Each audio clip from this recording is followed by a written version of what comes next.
It all began in a way that seemed harmless. My wife, Isabella, had always been the kind of woman who drew attention without even trying. She had that effortless charm, the kind that filled a room before she even spoke. When we first met in Brooklyn, that confidence fascinated me. Her laughter could turn a dull evening into a memory, and she knew it. But somewhere along the way, her love for attention outgrew the boundaries of our marriage. One Saturday night, she decided we should host another one of her famous dinner parties. She lived for moments like that, curating the menu, rearranging the furniture, obsessing over the smallest details.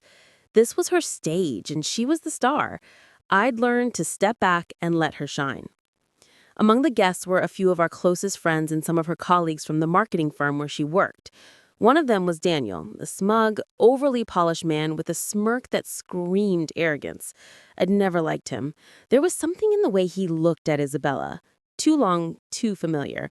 But she brushed off my unease with a quick laugh. "Oh, please, he's harmless," she said. I wanted to believe her. The evening began well enough. Wine flowed freely, laughter echoed off the walls, and the smell of roasted garlic and herbs filled the air.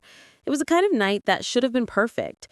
But as I refilled glasses in the kitchen, I caught Isabella's voice from across the room. It was low, secretive, the kind of tone reserved for things that shouldn't be heard. She was in the corner with her best friend, Clara, giggling like teenagers. I wasn't listening, at least not intentionally, until I heard a name. "Have you seen Daniel?" Isabella said, her tone dripping with excitement. "That man is a god. And trust me, Clara, he knows how to use it." I froze. For a second, I told myself I'd misheard her, but Clara's shocked response confirmed it. "Bella, are you serious? What about Ethan?"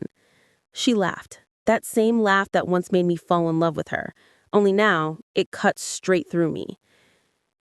"Ethan's fine. Predictable.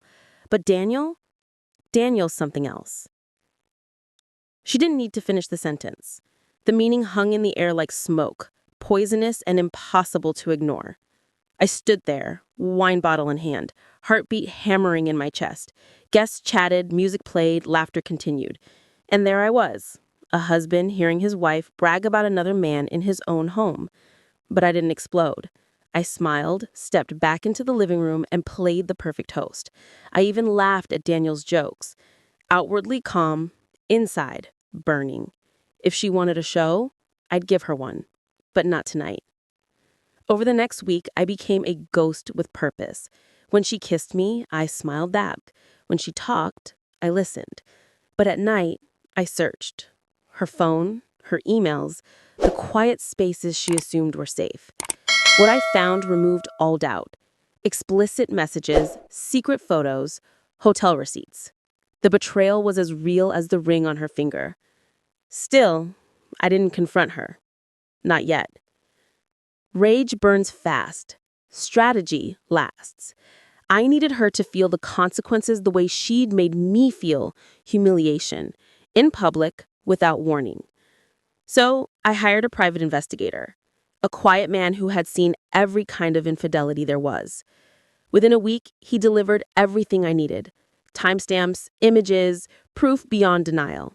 And one extra piece I hadn't expected. Daniel's wife, Melissa, had just given birth to their first child.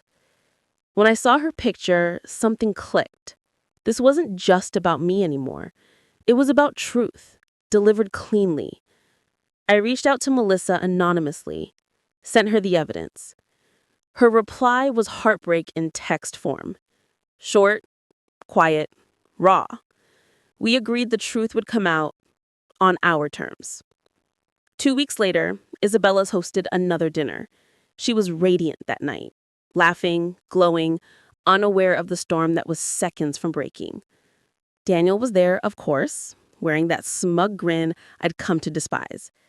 Halfway through dinner, I tapped my glass. "Everyone, may I have your attention?" The room fell silent. Isabella's eyes sparkled. She assumed I was about to toast her. "I just want to share something personal," I began. "Something honest." I connected my laptop to the TV.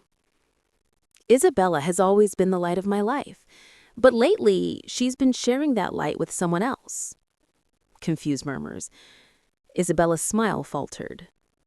"Ethan, what are you—" The screen flickered to life. Text messages appeared. Her words, her photos, her betrayal. Gasps filled the room. Daniel's smirk disappeared.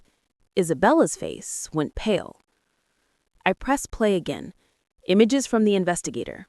Time-stamped. Undeniable. Her hand in his. Her lips on his. In a hotel not 10 miles from our home. Across the table, a woman rose to her feet. Melissa. Her voice cut through the room like glass. "You disgust me," she spat at Daniel.